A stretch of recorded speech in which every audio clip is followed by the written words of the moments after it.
It's Friday night. It's 7 p.m. That means it's time for the Paul Nicky Show. The greatest show on earth. Yeah! Hey! I am not Nicky New.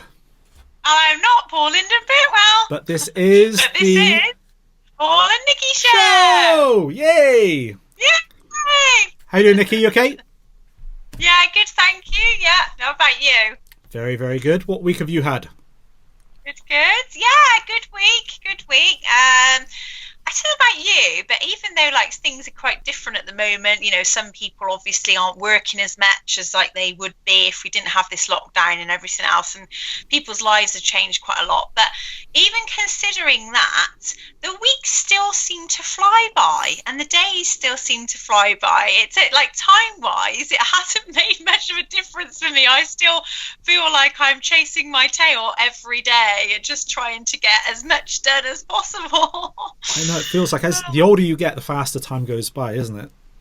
Yeah, it's just wow, it's crazy. And of course, I was really busy yesterday, just trying to sort out a lot of hair appointments because I've had to move all of my customers around from January into February, February into March, and then March into April, and then it's just kind of built up. So I was sort of there, sort of pretty much all day yesterday, just trying to sort everyone out and fit in people as quickly as possible, because of course people are absolutely desperate for their hair to be done. So yeah, so I'm going to be extremely busy in April time doing hair. I bet they're going to have crazy big hair in April. You're going to have to deal with all knotted and matted up and trying to saw through it. Yeah. What about yourself? Yeah, You've been doing a lot of interviews, haven't you? Oh yes, I did an interview with Dr. William Lane Craig, who's, for me personally, he's like the biggest name in the world in philosophy and apologetics and things. So I had an interview with him this week, which is incredible. Such a nice man.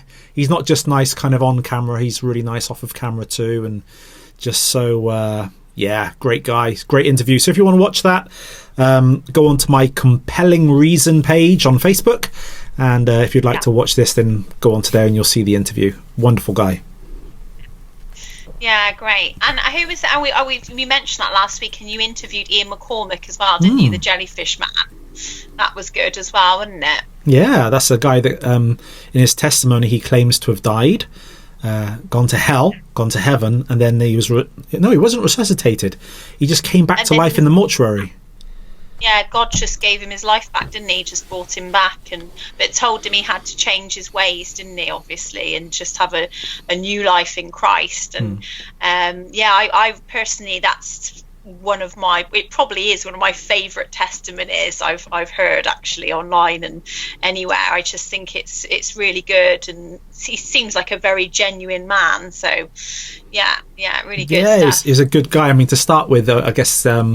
He didn't know me and I didn't know him, but by the end of the interview and just kind of chatting off camera, he was like so relaxed and so kind of laughing and joking and stuff. So yeah, nice guy again. A lot of them are really nice guys, and that's really. Pardon? You've interviewed some really lovely people, haven't you? And you know, in conversations. So yeah, obviously encourage people to tune in to Compelling Reason, like you say, and have a good listen, you know, because it's well worth it. Very educational as well. Yeah, you know, the old saying is never meet your heroes because you'll be disappointed. But to be honest, the heroes that I've interviewed, I'm actually not disappointed at all. They've all been really lovely. So, you know, they're really good, godly guys. Yeah, that's good stuff. Cool. Right. Pick the right heroes. Yes, definitely. Now, what are we going over to, Nick? Freaky facts.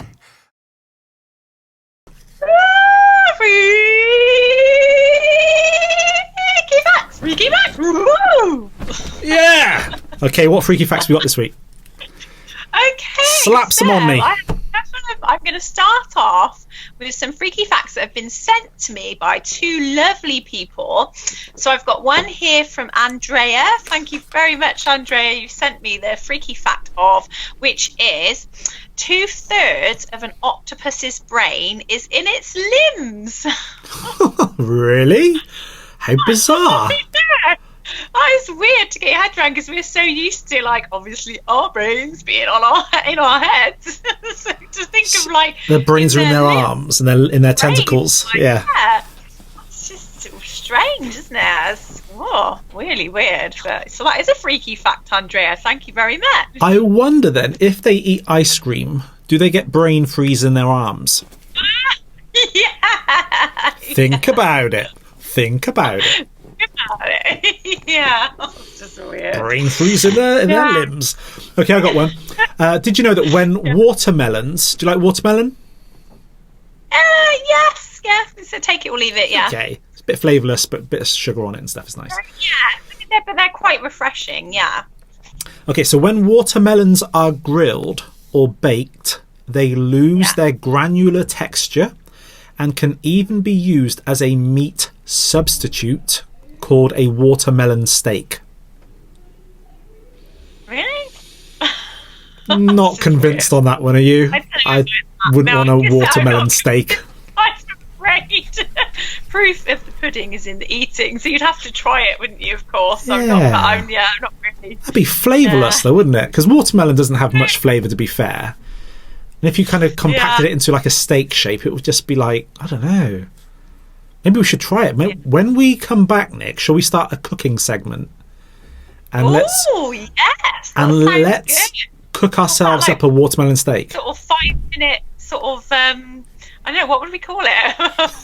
5 minutes sort of awesome food. How not to cook with Paul and Nicky. 5-minute disasters. Yeah. Oh, cool. Oh, right, okay. Right, moving on. I've got one here from Dan Dans. Thank you, Dan. This is cheese, apparently, may prevent nightmares. Cheese. You eat lots of cheese, don't you? That's why I never get nightmares. I always have very funny... When I read that, I thought that. Yeah, honestly, the last time I had a nightmare was when I was a little boy. But yeah, I eat a lot of cheese, and most of my dreams, to be fair, are either comedies, they're very, very funny, or they're like adventures, like Indiana Jones or something like that. Yeah. I mean, you're very fortunate. I've got to admit, I haven't had any nightmares for a long time, but my dreams, I don't always tend to remember them that much these days. But I wouldn't say they're generally particularly always that nice. I wouldn't say they're like adventures or anything. Okay. But no, they're awful or anything. But it's funny because I think I had this discussion with your sister, Kim, before, and we both sort of said that, we don't always get like the nicest of dreams. And I think she mentioned you, and she sort of said, Paul always gets really nice dreams. Always. And, like, doing all these adventures, like comedy dreams and sort of just like floating on cloud dreams, like real fun dreams. Yeah. And I said, it's funny you say that. I said, because actually Steve is the same as you. Steve, well, if any dream he'll have, it's always something really nice or fun, or is it like okay. Sorry, carry on. That's actually. Or is it like a video game or something like that? You know, Steve's dreams are like you; they're just fun. Whereas, like me and Kim both agreed, our dreams aren't particularly always that nice. Yeah, it's bizarre. It's like the other night as well. I woke up laughing, and like Sarah's like, "What are you doing?" But yeah, I kind of wake up laughing, and it's just like, I wish I could kind of remember my dreams. I can remember like bits of them, but I wish I could actually remember them and write them down as a script, because it would just be amazing, like to do like a film. Wow! Yeah. And it's funny though. I always have really nice dreams, but I hate going to bed. Isn't that bizarre?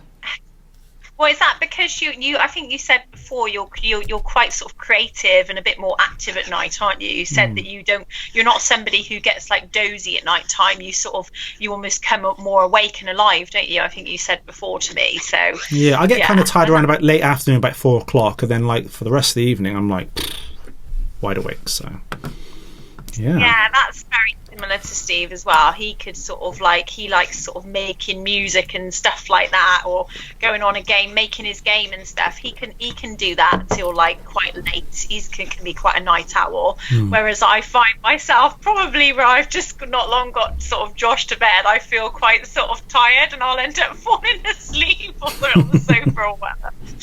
But yeah, apparently, I'm just going to finish Dan's fact here. It says in a 2013 study conducted by the British Cheese Board, all participants who ate cheese before bed reported having no nightmares. But blue cheese consumption did have a tendency to make dreams a bit odd. Maybe that's why my dreams are a bit odd, because I like blue cheese. Blue cheese. It's all that mould. You do. I don't eat blue cheese. No. Oh, that's cool. There you go. Well, I'll often get up in the night if I'm hungry and have a piece of cheese. So, yeah, it's good. Yeah. Cheese is amazing. I got a cheesy fact as well in a minute. I'm going to share that with you. Okay. So that's interesting. Yeah. Okay, here's mine. Did you know that Nebraska, its official state slogan is this? Now get this: Nebraska, honestly, it's not for everyone. That's their official state slogan. It's not for everyone. So, are they trying to put people off there? I think they are, yeah. It's quite cold up there, isn't it, in Nebraska, I'd imagine? Honestly, it's not for everyone. So there you go. Stay away from Nebraska. Oh, okay. Okie dokie. But then it might be for some, though. There might be some people, people who love the cold. That's the cold. You might enjoy it, So. Okay, what's this? Apparently, I don't know if I'm sure you probably have watched this film. In every scene of Fight Club, there is a Starbucks coffee cup. Is there really? I do have. I have it somewhere. I noticed that. Strange, isn't it?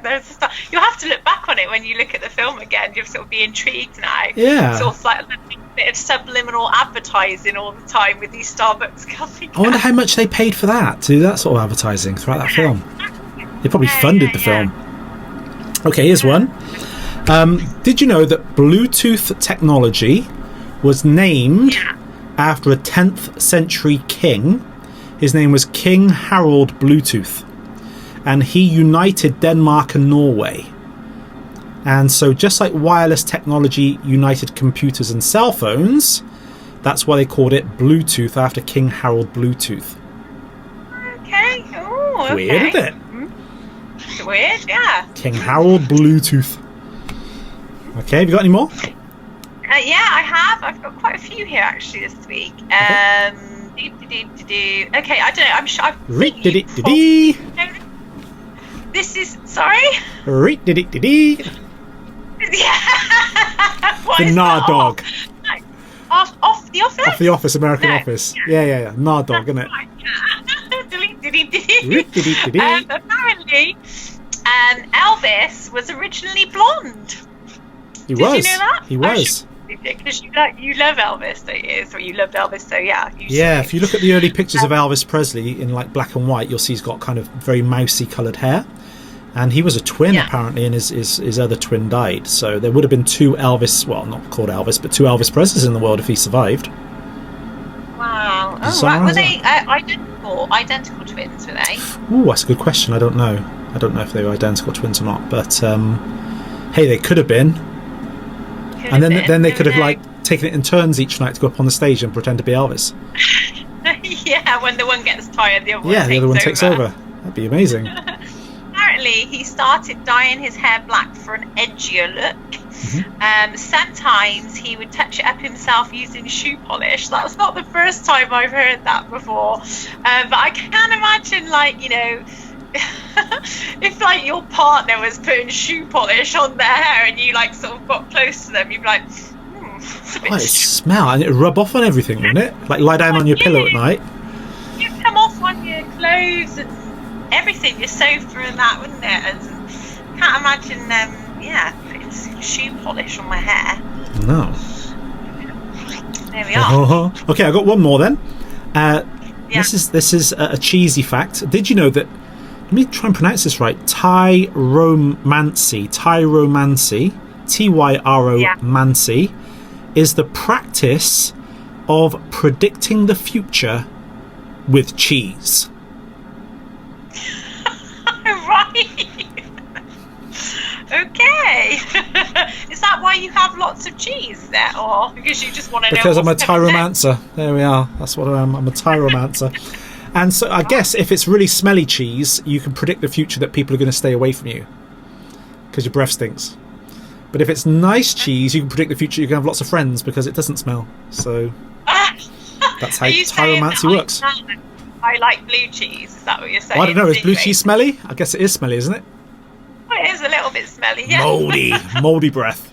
That's why I always have the chewing gums in my bag. So. That's why. That's why you always have weird dreams. I'll just share one more then. Okay, yeah. Finish. Apparently, surgeons who play video games at least 3 hours a week perform 27% faster and make 37% fewer errors. There we are. So if somebody was operating on you and they've been playing games the night before, then thumbs up, you'd be okay. But if they're actually holding a Game Boy whilst they're operating on you, that's not a good thing. No. They're playing whilst they're like cutting you. Just gotta finish this level. Just wait there. Try not to die. But because you do get some sort of a lot of negative reports on obviously too much sort of video games aren't any good for kids, and of course it's not anything like that in excess isn't any good. You don't want your eyes to turn square, but at the same time I do think that probably people can learn a certain amount because there are some educational kind of games out there, and to sort of for other purposes, just sort of, I don't know, I would say for coordination and stuff like that, they can be good to a degree, I would say, yeah. And I think especially for those who've not tried virtual reality, I mean, when you put that headset on, it's incredible how lifelike it is. And every year the technology is getting better. And there's a new game called The Climb. I don't know if you've seen it. It's being advertised on Facebook at the moment. And literally you put the headset on and you are scaling the side of a skyscraper, but it is photorealistic. So it actually looks like you're climbing a real skyscraper. And when you look down... Pardon? Yeah. I said, I wonder how that would feel, in the headset. Terrifying. Yeah. Because that would so fool your brain, to hear the wind kind of howling around you and to see yourself holding onto the side of a skyscraper without any ropes and then kind of looking down at the pavement below. Ooh. So what would you rather do? Because I know you've told me you don't like heights. I know you said that. But what would you rather do then if you had the choice of that, what you just said, or if you had a choice of being sort of, I don't know, chased by a load of lions or tigers? I'd have the headset on, definitely. In a game. In a game I don't care either way, but in a virtual game, so it'd still feel quite real, like you just said. What one would you rather do out of option if you could only pick the one then? I don't know. I don't know. Both would be quite terrifying, and the thing is, when you wear these headsets, it does, when I play it on television, like a normal game or something with my boys, it doesn't really have that much of a dramatic impact upon my emotions. It's just a bit of fun. Even if it's a scary game, it's just a bit of fun. But when you put the headset on and everything is all around you and you hear the sounds and it's 3D, it gets your heart going and it really affects you emotionally, VR. So, to climb that building where you have lions chasing after you or something and it looks real, that's as close as I want to get to that, I tell you. I think as much as I love my animals, I think I'd probably still, out of choice, do the skyscraper one, because even though I don't like heights, I can kind of, I don't know, I feel like I could deal with it better than if I had a load of lions that were man-eating lions on my case. Did you ever play the shark attack one where you go down, I think you did it at my house, and you go down into the ocean and the sharks are coming around? It was funny because even though I love the sharks and that, but it felt really real, and it was as the cage opened, I think I leapt back and I ended up falling on Steve. Which was very fortunate there was Steve behind me. Yeah, it was. Okay. Happy, what are we going to go over to next? The games of insanity. It's time for the... Games of Insanity. And this week we have an old familiar favourite. I've ditched the massive cards just because we're doing this online. We're going to play guess your cards right. And so Nikki, I'm going to give you 3 chances to guess 5 in a row. Okay, and you can only say higher or lower. Hello, which one's that one? That's Milton. That's Milton, isn't it? Hello, Milton. He's getting big. He is getting big. Since he's had his 3 teeth out, he's turned into a right. He's really yomping down on his food, and he's always loved his food anyway. You think he's changed his behaviour since he's had it then? The teeth. I think, like, even though he's always loved his food, and I didn't notice a difference before because he was still eating plenty of food, he definitely seems to be yomping it down even more so now. So yeah, whereas our other cat's quite small in comparison, she's not as fast, you know. It's gonna be a fat cat like mine. Yeah, he don't. Mine doesn't stop eating. He's like, Get a little bonnet for him. Meatball. Yeah, so guess your cards right. You've got 3 opportunities to try and get 5 right in a row. So I'm going to show you the first one, and then you can say higher or lower. Okay, so the first one is the 4. Can you see that? The 4 of diamonds. All right, so that one goes down. Is this going to be higher or lower? What do you think, ladies and gentlemen? Higher or lower? It is higher. Well done. We got the 8 of diamonds. So we're going to pop that down. Okay, what's the next one? Higher or lower than an 8? Lower. Oh. Yes, it's the Ace of Hearts. So you've got to get this one right. Okay, so what's higher or lower? Higher. We've got another 8 of clubs. Now, if you get this one right, you've actually completed the game first time. So is it going to be higher or lower than an 8? Lower. Da da da da da da da da! You did it! Well done. That means I get Mr. Spoony. You get Mr. Spoony. All right, let's see how far you can go with that. So that was a 7 of hearts. All right, let's see. You're going to go higher or lower, or is it the same?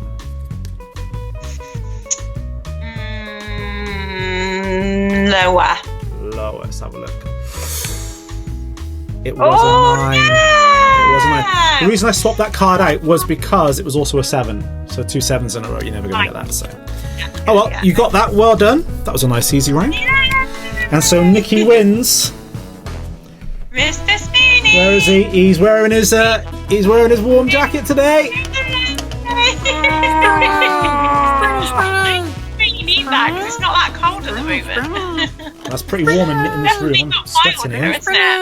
Oh yeah, that's lovely outside. It was 16 degrees outside. Yeah. I mean, it's surprising how it can fluctuate so much because, like, literally, and how it can go from, like, pouring a rain to sort of glorious sunshine the next day. It's like we had snow a couple of weeks ago, didn't we? Well, last week I think we had a bit of snow, and then this week it's like 16 degrees. It's crazy. Yeah, it's nice. I do love seeing the sun out, and nice lighter evenings is really nice as well. So yeah, it's much nicer. Good. Now, Nikki, I need some cheering up, so I need to hear some jokes from you right now. Oh, jokes. Yeah, okay. Joke of the week. Hang on a minute. Right, here's a joke of the week. Okay. When I left home, my mum said, "Don't forget to write." I thought, that's unlikely. It's a basic skill, isn't it?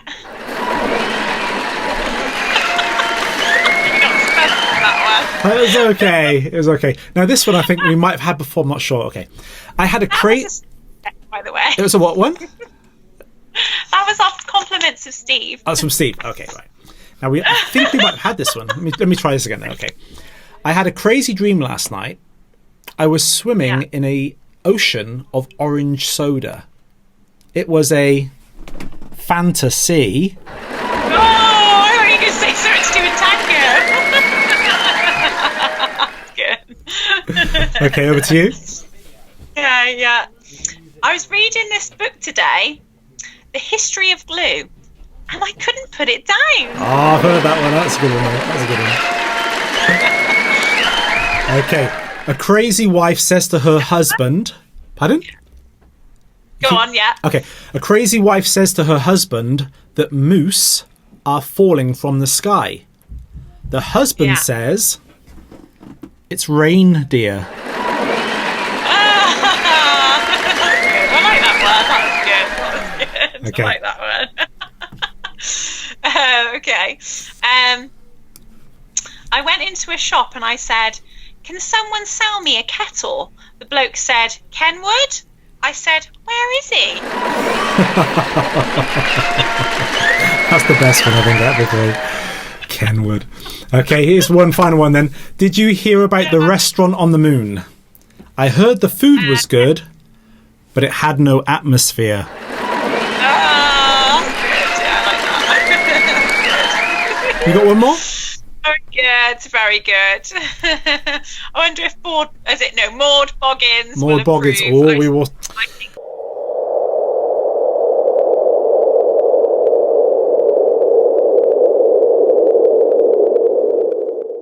Okay, I've got one more. Okay. I've got one more. Yeah. I've got the memory of an elephant. I once went to the zoo and I saw an elephant. Hey? I know it wasn't my favourite joke, to be honest. I think they're more or less saying because you have the memory of an elephant. Yes, I remember. You went, yeah, it's a bit like... Just me being a bit slow on that one. Okay. Brilliant. Okay, Happy, what are we going over to next? Holy Ghost gossip. It's time for Holy... Ghost gossip. What did you say? You keep breaking up on me. You said holy and I said ghost gossip. Okay, cool. Holy Ghost gossip. And last week, if you can remember, Nikki asked me how I became a Christian. This week, I'm going to flip that question right around. And I'm going to ask Nikki, Nikki, how did you come to know the Lord Jesus Christ and become a Christian? Okay, so for me, it was quite a gradual thing. It wasn't like an instant sort of thing like some people have, like a really dramatic sort of thing happens to them, a really dramatic awakening. And but for me it was more I've always had like quite a spiritual intrigue anyway, and I've always, to be honest, had quite a childlike faith in God anyway from a young child. I suppose we would have classed ourselves as Christians anyway, but we just weren't like practicing Christians. So we had like Bibles at home and stuff, but probably didn't really read it much or anything like that. But obviously had like that childlike faith, if you like. And then like for me, it was kind of, I would say, it started in that I had a friend. Now, this is just giving you an idea of where God took me kind of from and brought me to. I had a friend who was like a practicing medium.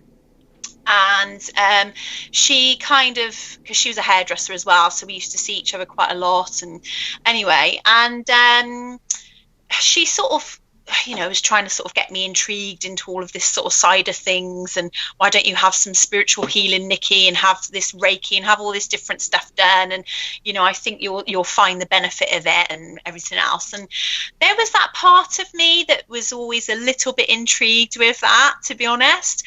But there was also that side which was a little bit cautious. I say very, I'd say yes, a little cautious in that I never felt quite right about it when she would speak to me about all of these things. But at the same time, it was funny because where she was regularly practicing this, I could always like kind of feel like almost like a bit of a presence, if you like. I've always been I like to think I've always been fairly in tune with certain things and like that. Just, I don't know why, but obviously some of us are more so. And yeah, there was always something in me that just didn't feel quite right about it. It didn't sit quite right with me. But anyway, the one day I'm going to share this with you because I find it quite amazing. She sort of said to me, and funny enough, my boyfriend at the time, she said, would you like me to do some like palm reading? And I can sort of tell you a little bit about yourself and all this business, And I said, well, I was a bit hesitant, to be honest. But then I sort of come to in the end. I said, well, okay, it can't be that. It must be pretty harmless, And she did it initially on my boyfriend at the time, and she said all of these great things about him. Oh, you've got healing hands, you're this, you're that, you're the other, you're really strong, you're blah, blah, blah. I thought, oh, right, okay, that's good for him. And then it came to sort of reading my palm, and she was really amazed in that her face sort of suddenly changed, and she sort of looked at me really sort of like, what's the word, really shocked in a way. And she sort of said, I've never had this happen before, Nick. She said that I can't describe to you. She said it's almost like there's some sort of barrier up, and I just can't read anything from you. There's no information there whatsoever. She said, I think you need to relax a little bit more. And she just started slapping my hand like this, saying, relax. Yeah, and I was like there, and I said, I am relaxed, I'm all right, like, I'm okay. And she said, no, she said, and you could see the sort of concentration in her face. She was really, really trying her utmost to sort of read me then, if you like.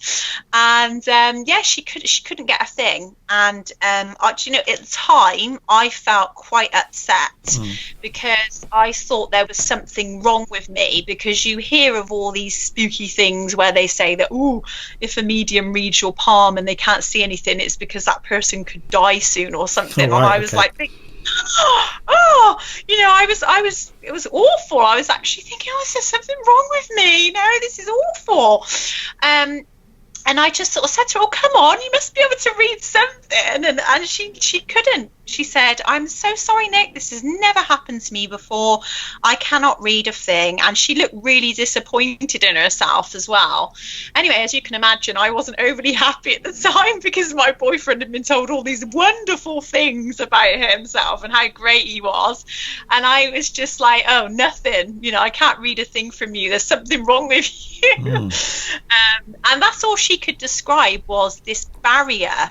There was like a barrier up. She couldn't get a thing from me, gauge a thing from it.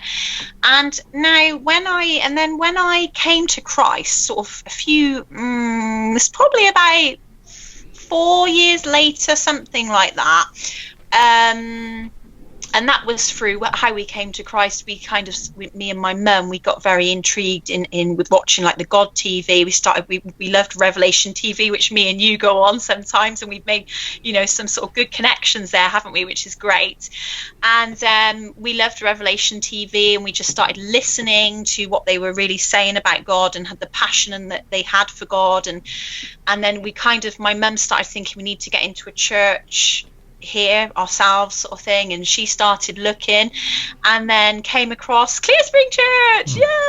Yay! And she went along on her own initially and sort of said to me, Nick, you want to come along to this church, you'll really like it. I think you'll like the pastor and his wife. The pastor loves martial arts like you do.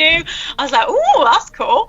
And his wife's lovely, and I think you'll really like it. And I said, oh, okay then. And then we started coming to Clear Spring, and then it just, from there, everything kind of just fell into place. And obviously we were hearing the gospel, and, we heard a lot of God's word from Revelation TV as well. And it all just started falling into place. And bit by bit, God was softening my heart to him. And my lifestyle at the time, it wasn't a terrible lifestyle or anything like that, but obviously it would have been conflicting with his word. You know, so I'd like to go out drinking a little bit and that sort of thing. And obviously I had my boyfriend, I wasn't married or anything like that. So, you know, my lifestyle wasn't like as a practicing Christian's lifestyle. And so I could just feel the whole time God, but very gently sort of pulling me away from things that I knew weren't from him. Yeah. And obviously the more I heard of his word and your teaching and reading the Bible and really getting into the Bible and everything else, the more I could almost just feel my heart just melting in a way. I don't know how else to describe it. Just having such a awakening and understanding of and a love for God, and a knowledge of what he did for me on the cross and how his body, you know, how he gave himself up for me and my sin, and just how amazing the gospel message is. And so it all came together but it was a very gradual thing of him working on me, but in a very softly, a lovely way, actually quite a beautiful way. I find because initially sometimes when you've had you've not known God, of course, properly before, and then you've had this lifestyle for such a long time, to suddenly change that is quite difficult. You know, so for me, I find that hard initially because my boyfriend at the time couldn't accept Christ. So I had this big pull. I had my boyfriend pulling me the one way, God pulling me the other way, and God overcome that in the end, which is thank you, Lord. Because, you know, it's God's love just overcomes everything. And you know what, going back to the medium thing, very briefly, I can see now he's shown me the path that I could have taken and which could have happened for me, and he's shown me what he's brought me from, and some of the people as well at the time that I was perhaps had close friendships with. You know, as much as I love them, I still really love those people. I knew that they weren't really the right people for me to be having close relationships with, because the way that they live is conflict of how I live now, of course. And they didn't sort of change. Obviously I pray for those people all the time, and so yeah, God sort of showed me and shows me time and time again all of the things he's delivered me from. And I think I could see now what that barrier was. And I really genuinely feel that barrier was God's protection over my life, because he says he knows those who are his, right from the beginning. And I feel that I really genuinely feel that he protected me through that. And I always had like I say, quite an awareness of the darkness of that other side of things, of medium, all of these other things. I had an awareness of it, because some people can be quite blinkered by it and think it's harmless, even though at the time I didn't have an awful lot of knowledge about it. I still had, like I say, this understanding, I suppose, deep down of like, this doesn't feel quite right. I don't think this isn't right. You know, I just had a feeling this wasn't right, and could almost sense the darkness in it. And yeah, so for me, it was quite an amazing thing, really. I could see how he's delivered me from things. He took people out of my life at the time, which was quite painful for me, because they were close people at the time to me. So that was very painful. But now I can see the other people that he's replaced, you know, if you like, as close friends in my life now, and family, and that I can see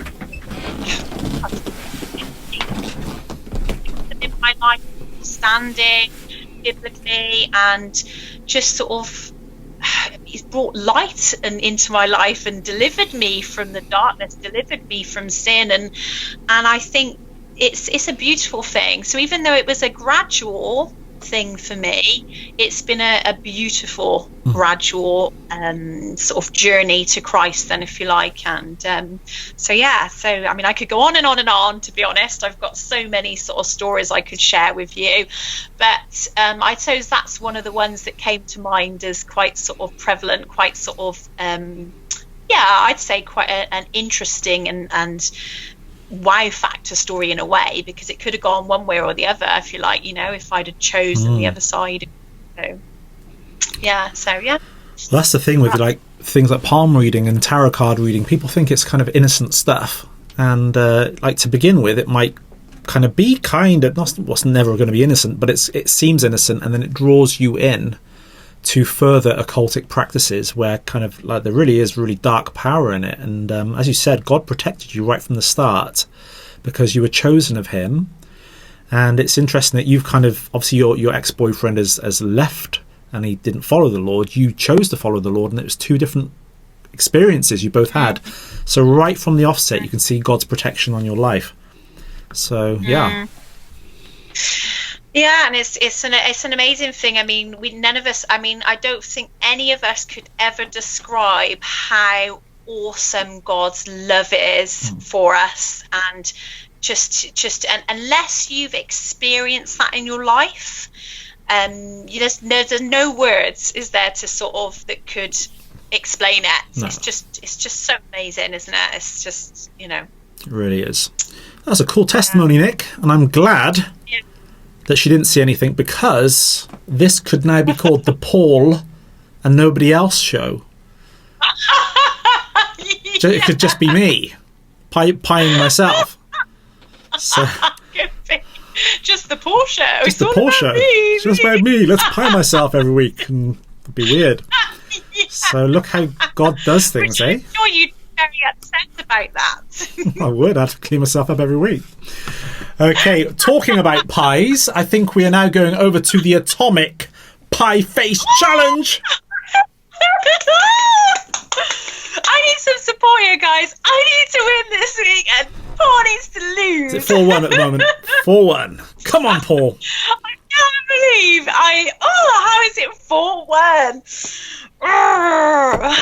Okay, well, it's your choice this week. I do know what a peahen is. I do know what a sow is. I just couldn't get my words out, guys. Please forgive me for that. Okay. Anyway. Okay, go on then. What you got for me?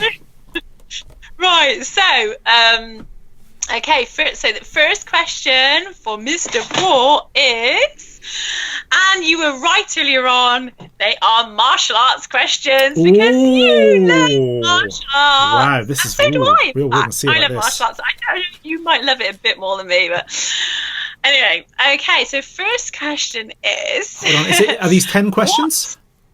Oh yeah, it's 10 the same questions? thing. Sorry, and I have guys. I have to get 5 or more to win. 5. You have to get, yeah, exactly. Okay, 5 or more to win. Okay. So first question is, what is a dough bok? A dough bok. D-O-B-O-K. A tasty round treat that Japanese people eat.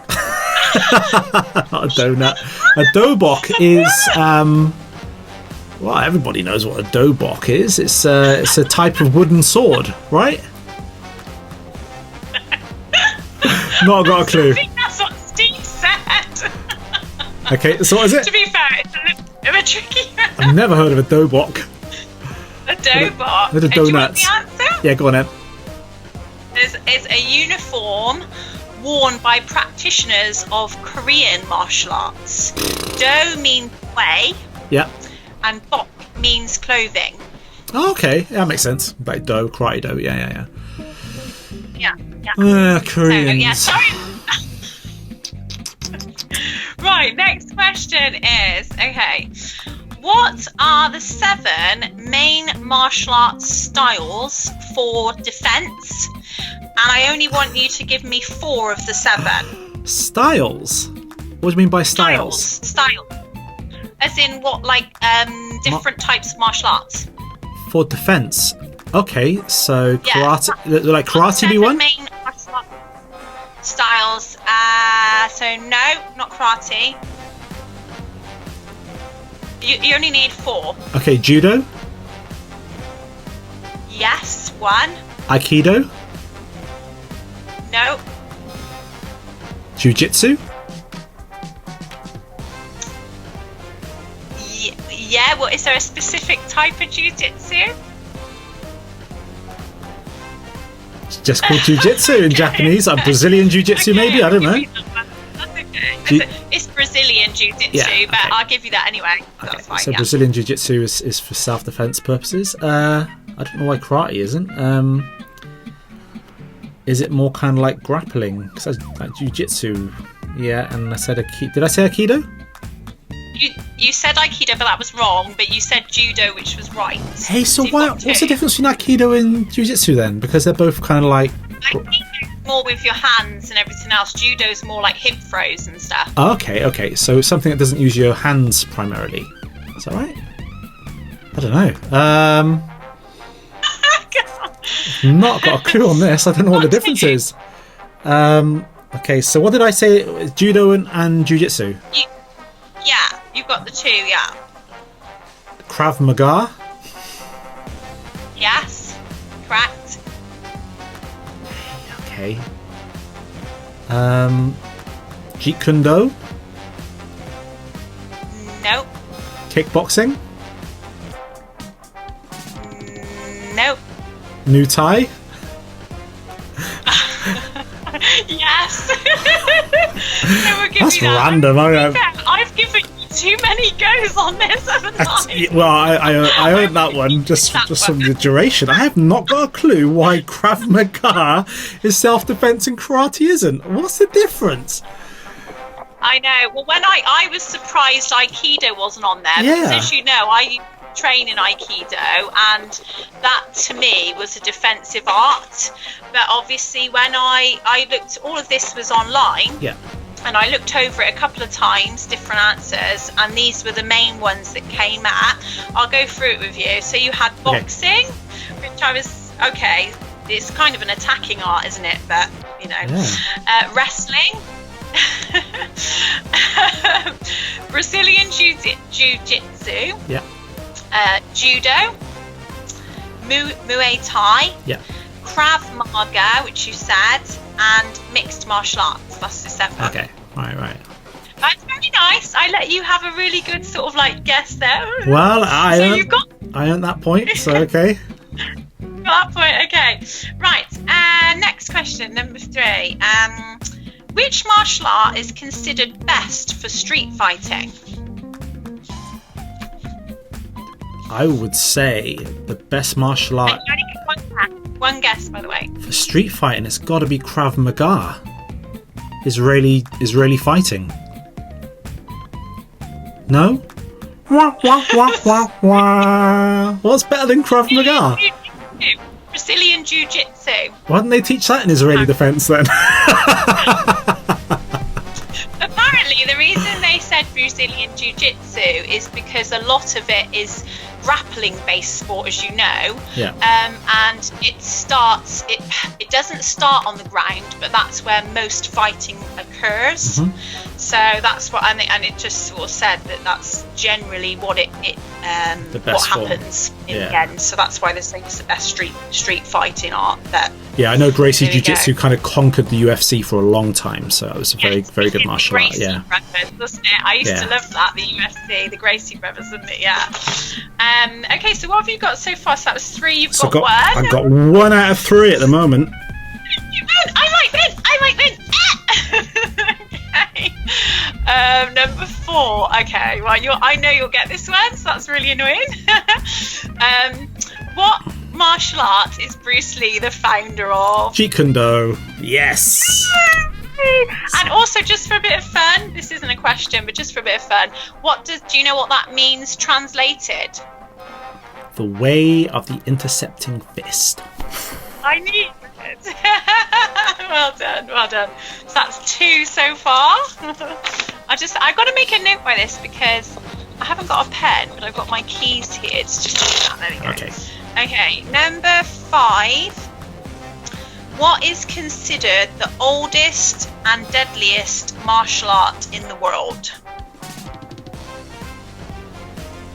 Ooh. It depends. I mean, are we talking about Oriental martial arts or like Greco-Roman fighting?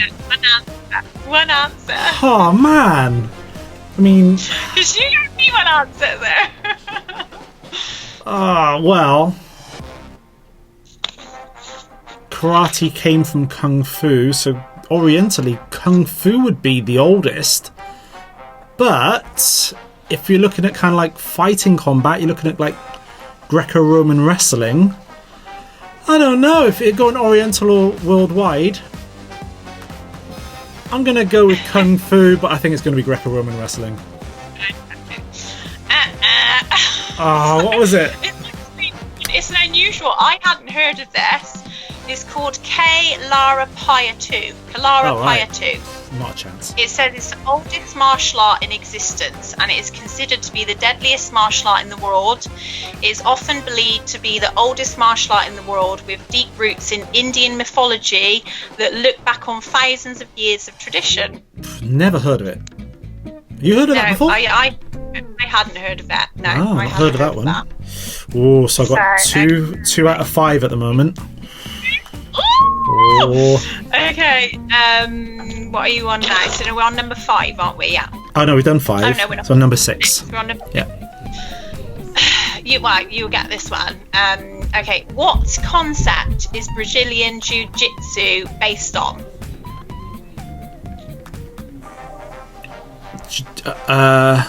Like the Gracie brothers. What do you mean by concept? Yeah, what as in like what is it known for, like the fighting style? Oh, grappling. Is that what you mean? Like groundwork? Yeah, grappling and groundwork. Yeah. That was okay, sorry. Yeah. Okay. Yeah. Yay! 3 out of 6. Whoa. It's getting close. Okay. What, number 7 then? Yeah. What martial arts do Marines learn? Oh, Marines.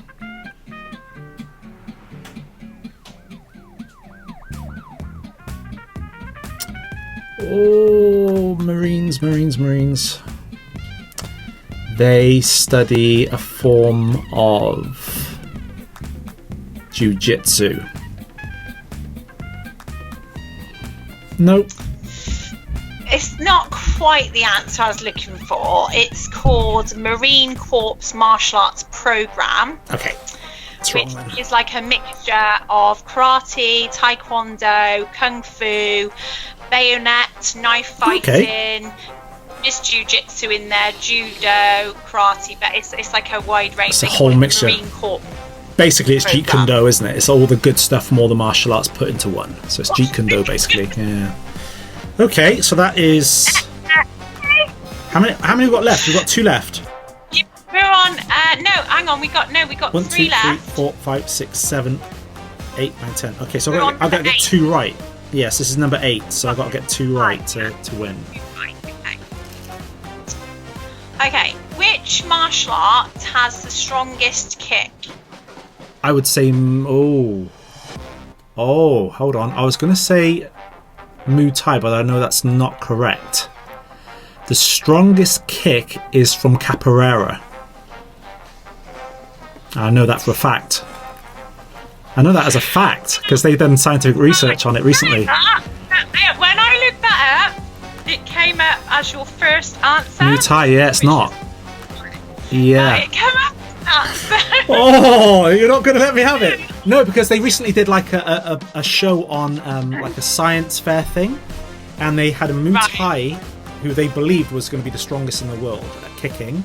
Yeah. And they had one of those capoeira guys. You know, they do like the dance fighting. Yeah, I know, yeah. And dance so they had this punching bag with the pressure sensor on it. And then the Muay Thai kicked it as hard as he could, like a roundhouse kick. And then the Capoeira guy did his flip kick and smacked it, and it was way stronger than the Muay Thai, and so he got the world record for it. So, officially I'm right, but you can't give it to me. But I think I was going to say Mr. Cratchley needs to research this, but I don't trust Mr. Cratchley anymore. So, okay, all right. If that's not what you got written down, fair enough. Yeah, because that's the answer I've got, and that's what I looked up. Fair enough. Okay, so Muay Thai. Okay. Okay, so what is I've got to pronounce this right. Makabishai. I'm going to spell that because I may have pronounced it wrong. It's no point. M-A-K. What? There's no point spelling it. Is it like some kind of helmet? Like some samurai helmet? Okay. Stop trying to get clues, okay? Because you don't give me clues, all right? Oh, that's not a clue. That's my answer. That's my answer. A samurai helmet. I-S-H-I. What is a makibishi and what are they used for? Samurai helmet to protect their head when they're doing kendo or whatever. Just making stuff up. What was it? I forget this actually because I know you like all this stuff. It's a ninja spiked metal traps to slow down pursuers. Wow, never got that. I really did because I know you love all your ninja-y stuff. I've lost, Nick. Okay. I've lost. So I've only got 3. I can only get a maximum of 4. You've won a point. 10. Okay.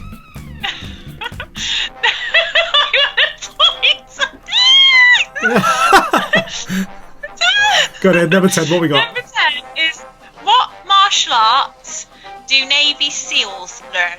And we just had that one. No, that was Marines. Oh, okay. Ooh. Navy SEALs. I don't know. Kickboxing. Krav Maga. Oh, shut up. Krav Maga. That's an awesome fighting martial art, by the way. Krav Maga is really. I'd love to learn that actually. That'd be cool. It's like.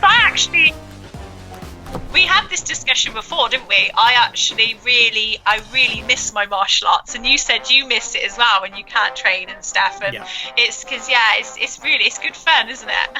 And Krav Maga, if you want proper street defense, that's the one to go for. That and Brazilian Jiu-Jitsu, of course, that's amazing too. But I lost this week. Tears for Paul. Tears. Tears for Paul. Tears for Paul. Okay, well that's it for this week, guys. See us again next week. The points are 4-2. Can Nicky Paul claw back another point next Friday evening?